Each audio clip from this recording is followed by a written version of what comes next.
Exodus 14:19-31.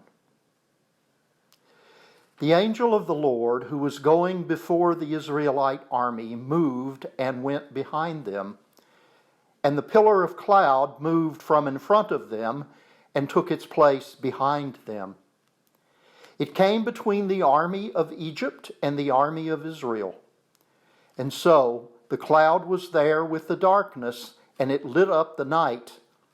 One did not come near the other all night. Then Moses stretched out his hand over the sea.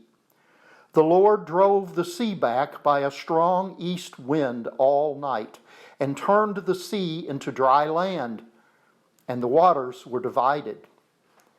The Israelites went into the sea on dry ground, the waters forming a wall for them on their right and on their left.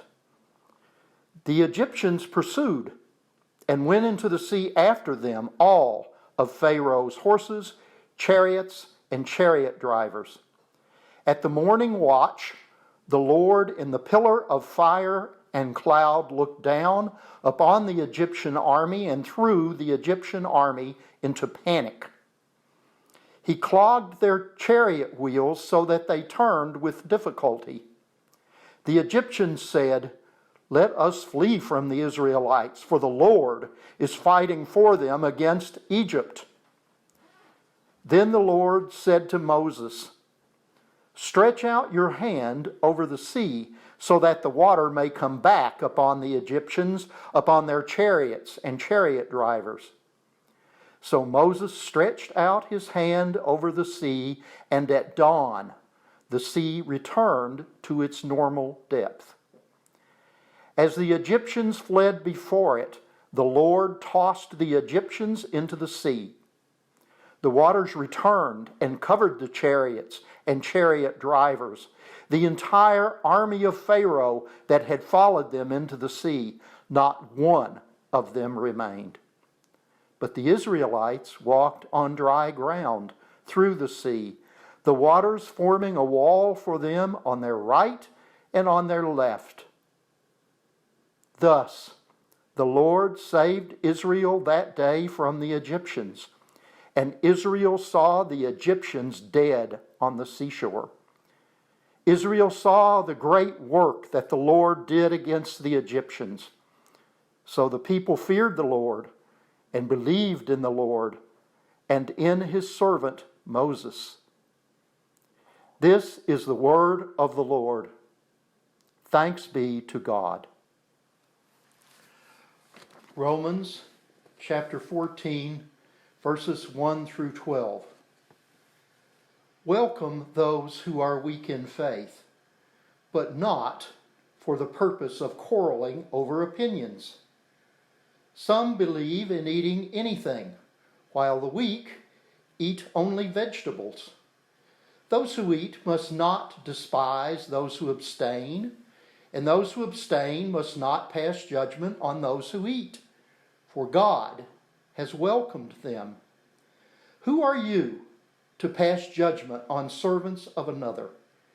It is before their own God that they stand or fall, and they will be upheld, for the Lord is able to make them stand. Some judge one day to be better than another, while others judge all days to be alike. Let all be fully convinced in their own minds. Those who observe the day, observe it in honor of the Lord. And those who eat, eat in honor of the Lord, since they give thanks to God. While those who abstain, abstain in honor of the Lord and give thanks to God. We do not live to ourselves, and we do not die to ourselves. If we live to the Lord, and if we die to the Lord. So then, whether we live or whether we die, we are the Lord's. For to this end Christ died and lived again, so that he might be the Lord of both the dead and the living. Why do you pass judgment on your brother or sister? Or you, why do you despise your brother or sister? For we will all stand before the judgment seat of God. For it is written, "As I live, says the Lord, every knee shall bow to me, and every tongue shall give praise to God." So then, each of us will be accountable to God. This is the word of the Lord. Thanks be to God.